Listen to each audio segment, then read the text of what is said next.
The Bible says that forget not the stone out of which you were healed.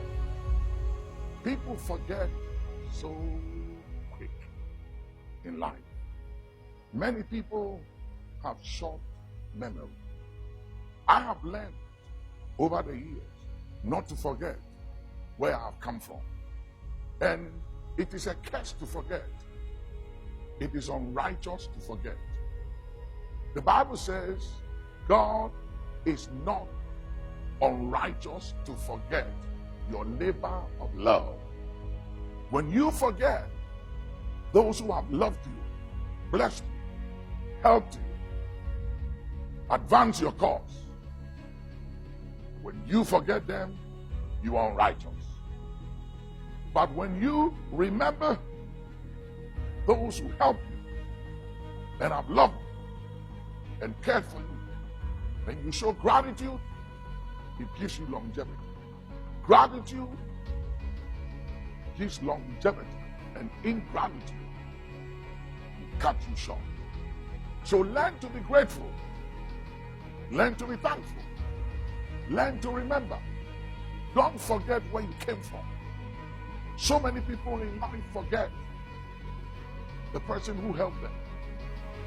They forget those who connected them, gave them exposure, introduced them, took their hand, and took them somewhere. As soon as they arrive at the point in life, they think they've made it. In life, you can never hit the height of life till you get out of it. There's always room for improvement. So don't be satisfied with where you are, and don't show ingratitude because you think you don't need the man or the woman, the boy or the girl who helped you when you needed that help. Show gratitude. Remember people. Help people. Learn to say thank you. Have an attitude of gratitude and thanksgiving. It will take you far. Some people think they have arrived, but when they get to heaven, they realize that they were just operating at 20 or 30% of their capacity and didn't use 70% or 80% of their capacity. And you know why? Because they got stuck at the place of 70, at the place of 60, 50, or 30% of their capacity. Why? Because whenever you think you don't need anybody, you've arrived, you've made it, you are successful, you stop growing, and you begin to diminish, you begin to die. If you want to live, don't want to diminish, and don't want to die, keep showing gratitude. And remember where you came from. Remember others. Every now and then, God will say to David, remember, David, that you are a shepherd boy. And I took you from the sheepfold, and I made you king over Israel. And I gave you your master's throne and your master's wives. God always reminded David. In Deuteronomy 8:18, God said, remember the Lord thy God. Why? Because success, wealth, power, money can make you forget. But God said, remember. Remember that success and power and influence has expiry dates. And for every action, there are consequences. So you might be powerful right now. You may have millions of dollars in your bank account and outside your country, in foreign accounts.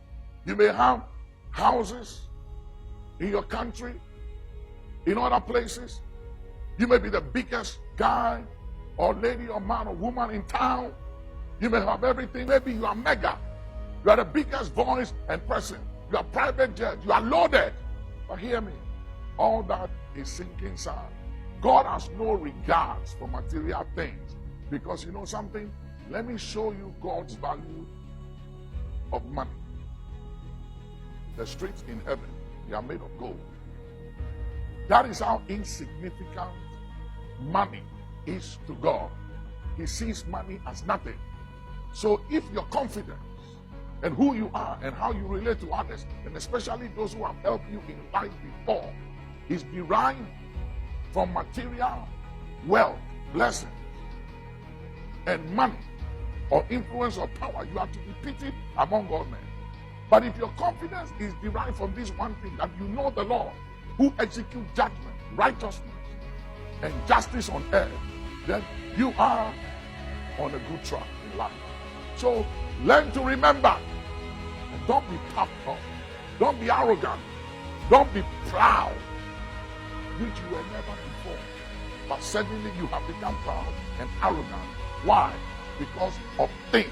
A man's life does not consist on the abundance of things that he possesses. So don't let things, don't let accolades, don't let events and relevance in life and access and influence make you go insane.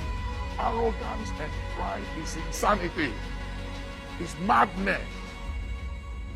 Be wise, be sober, be vigilant. Your life does not consist on the abundance of things that you possess. If you think you are who you are because of the money you have in your bank account, or because of your success, or because of your achievements, you are deceiving yourself. You are a child, you are a kid. None of those things makes you who you are. You are who you are by the grace of God, outside of possessions, outside of material things. You are who you are by the grace of God. I am what I am by grace, not by money, not by buildings, not by investment, not by achievement, not by success, not by how big or large I am. I am who I am by the grace of God. The credit must go to the grace of God. Let's give God the credit, and let us not be anything outside of grace. And you will live long and you will go far. Remember, gratitude gives longevity. Ingratitude will cut you short. Show gratitude and live long.